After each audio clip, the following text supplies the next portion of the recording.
ফজরের আগ দিয়া আমি যখন ইমিগ্রেশন ক্রস করতেছি, আজকে ফজরের আগ দিয়ে চাঁদের মতো চেহারার একটা ছেলে ও আমাকে হাতছানি দিছে, ডাকছে কাছে। আমি ওর কাছে গেছি, বসে আছে চেয়ারে, বলতেছি হুজুর এয়ারপোর্টে ইমিগ্রেশনে আপনার সাথে দেখা হয়ে গেল। আমার জীবন কত আশা ছিল যে মাহফিলে বসে আপনার ওয়াজ শুনবো, সামনাসামনি বসে, কিন্তু এটা হলো না। আজকে এই এয়ারপোর্টে আমি চেয়ারে বসা, আমার এই মুহূর্তে মনটা চাইতেছে আপনাকে জড়ায়া ধরে মানাগা করি, কিন্তু হুজুর আমি কনস্ট্রাকশনের কাজ করতে গিয়ে উপর থেকে নিচে পড়ে আমার এই কোমর থেকে এই পর্যন্ত পুরোটা অচল হয়ে গেছে, দাঁড়ানোর ক্ষমতা নাই, তাই আপনার বুকে বুকটা লাগাইতে পারলাম না। সুখের সন্ধানে বিদেশ গেছিলাম, দুঃখের বোঝা নিয়ে বাড়ি আসলাম, না জানি আমাকে কিভাবে সামনের জীবনটা কাটাইতে হবে। আমি ওর দিকে তাকায় আমার চোখের পানি এসে গেছে, তো আমি ওকে জড়ায় ধরছি, আমি নিজেই ওর বুকে বুক লাগায় মহানাকা করছি। তা আমি বললাম, হায় তুমি তো আল্লাহ পাকের অনেক প্রিয় হয়ে গেছে, এই কথা বলছি। আরো কান্না শুরু করছে, কিভাবে পেয়ারা হইলাম, আমার হাত পাওয়া চলে গেল গা, দাঁড়াইতে পারি না, সাপ পায়খানা করার যোগ্যতা আমার নাই, বিদেশ থেকে দেশে ফিরে আসলাম। এই দুনিয়ার দুঃখ যাতনা যন্ত্রণা এগুলো সব আল্লাহর পক্ষ থেকে বান্দার জন্য আদর। তোকে বসে বসে কিছু কথা বললাম, ভাই শোনো, বান্দাকে আল্লাহ তাআলা কষ্ট দেয় বান্দার নাপাক দূর করার জন্য।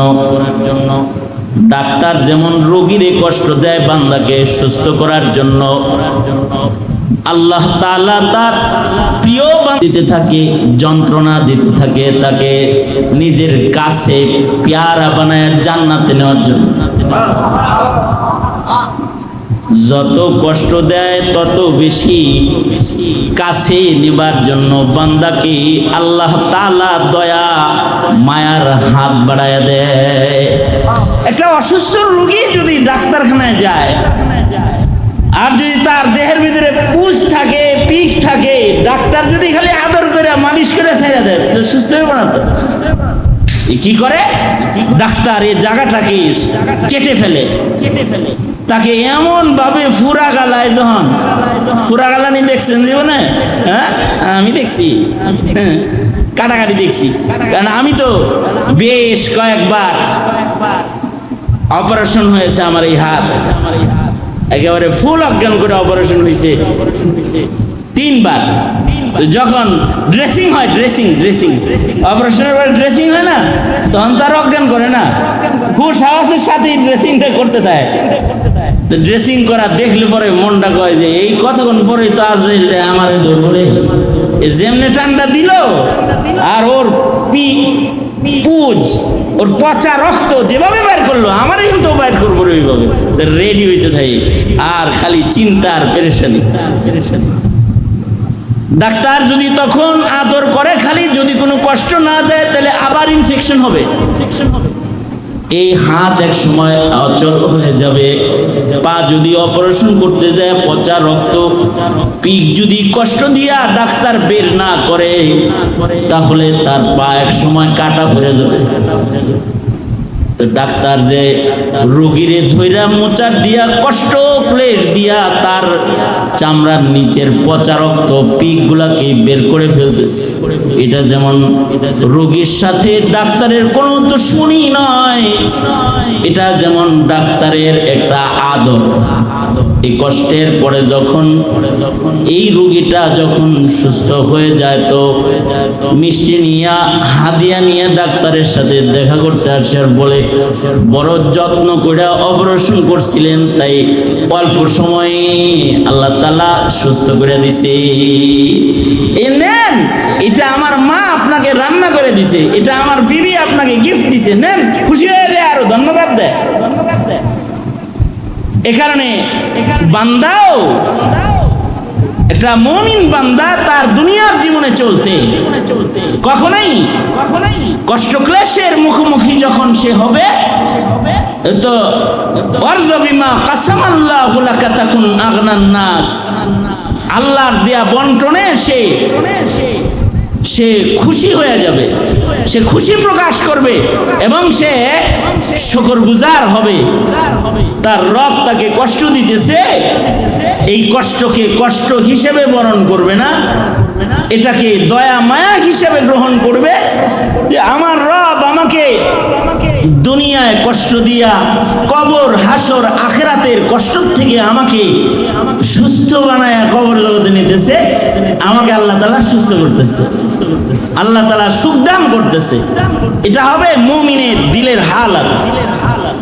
তারকুল ইতিরাজ আনিল কাজা, ভাগ্যের সকল কষ্টকে এটার উপরে সকল প্রকারের অভিযোগ বর্জন করে দুনিয়ার সময়ের প্রতিটি মুহূর্তকে কাটাইতে হবে। এইভাবে যদি কোন রকম ধৈর্য সহ্য কইরা কেউ যদি খালি জানাজা পর্যন্ত পৌঁছে যায় তাইলে সে মুফলিহ হিসাবে, সফল কাম হিসাবে আল্লাহর জান্নাতে চলে যাবে। সুবহানাল্লাহ। এজন্য আল্লাহ তাআলা বলেন ইয়া আইয়ুহাল্লাযীনা আমানুসবিরু, ইয়া আইয়ুহাল্লাযীনা আমানুসবিরু ওয়াসাবিরু ওয়ারাবিতু ওয়াত্তাকুল্লাহ লাআল্লাকুম তুফলিহুন। আল্লাহ বলেন ও ঈমানদারেরা ধৈর্য ধরো, সবর করো, মুসাবারা করো। এক দুঃখ গেছে আরেক দুঃখ আসছে, ওইটাও সবর করো। সবরের ধারাবাহিকতাকে হেফাজত করো, ধারাবাহিকভাবে মওত পর্যন্ত ধৈর্য ধরতেই থাকো। সবর আর এই সবরের হালতকে মুসাবারা ও মুরাবাতার মাধ্যমে সবরকে নিয়ামত হিসাবে তুমি গ্রহণ করে নাও। এইভাবে যদি খালি ধৈর্যের সাথে যদি মওত পর্যন্ত পৌঁছে যাও তো লাআল্লাকুম তুফলিহুন, সফল হয়ে যাবা। আল্লাহর জান্নাতে পৌঁছা তোমার জন্য তখন সহজ হয়ে যাবে। আল্লাহ বলেন তুমি তখন সফল কাম বান্দা হিসেবে আমার কাছে আসতে পারবা, তুমি আমাকে পেয়ে যাবা, তুমি সফল হয়ে যাবা নিশ্চিত।